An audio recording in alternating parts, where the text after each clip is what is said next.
السلام علیکم۔ ماہ شعبان جس کے بارے میں کہا جاتا ہے کہ اس مہینے انسان کا نصیب اور تقدیر لکھا جاتا ہے، آج کے اس ویڈیو میں خاص اور مجرب وظیفہ لے کر میں آپ کے سامنے حاضر ہوئی ہوں۔ تو شعبان کے اس مہینے میں کسی بھی دن کریں تو آپ کا نصیب اور تقدیر بدل جائے گا۔ اس وظیفے کی بدولت اللہ تعالیٰ آپ کی ہر دعا قبول کریں گے، ہر دکھ اور تکلیف سے نجات دیں گے، اور آپ سب دیکھنے والے کوشش کریں کہ اس مبارک مہینے میں اس وظیفے کو ایک بار لازمی کریں۔ اور یہ وظیفہ اتنا مختصر ہے، اتنا چھوٹا ہے کہ آپ اس کو روزانہ کی بنیاد پر بھی کر سکتے ہیں۔ اگر آپ مصروف ہیں اور روزانہ نہیں کر سکتے تو اس ماہ شعبان کے مہینے میں ایک بار اس وظیفے کو ضرور کریے گا، کیونکہ اس وظیفے کو کرنے کے بعد انشاءاللہ مجھے امید ہے کہ آپ کی ہر خواہش پوری ہوگی اور آپ مجھے جھولیاں اٹھا اٹھا کر دعا دیں گے۔ یہ ایک ایسا وظیفہ ہے جس کو پڑھتے ہی انسان کی تقدیر بدل جاتی ہے، اس انسان کی ہر دعا قبول ہوتی ہے، دولت شہرت سب حاصل ہو جاتا ہے۔ وظیفہ آپ نے ہر شک و شبہ سے بالا تر ہو کر کرنا ہے، کسی قسم کا کوئی شک نہ ہو، اللہ پر یقین کر کر یہ وظیفہ کرنا ہے،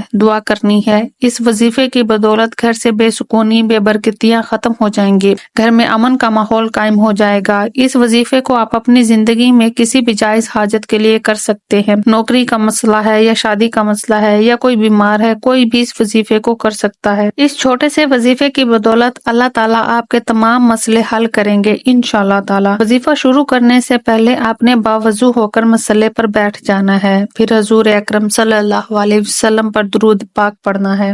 درود پاک آپ کوئی سا بھی پڑھ سکتے ہیں، آپ چاہیں تو کوئی چھوٹا اور آسان درود پڑھ لیں، لیکن بہتر ہے کہ درود ابراہیمی پڑھ لیں۔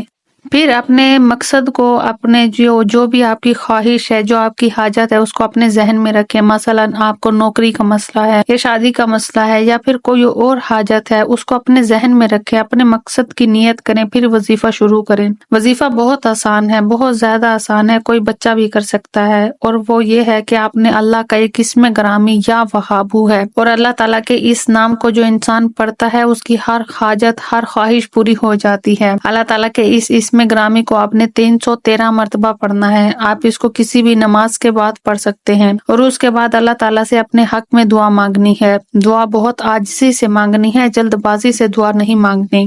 دعا پہاڑ کو اپنی جگہ سے ہلا سکتی ہے، تو سوچیں کس قدر طاقت رکھتی ہے۔ اللہ پر بھروسہ کر کے پورے یقین کے ساتھ دعا مانگنی ہے، چند ہی دنوں میں آپ کو اللہ تعالیٰ کی طرف سے خوشخبری ملے گی انشاءاللہ۔ جزاک اللہ خیر، خدا حافظ۔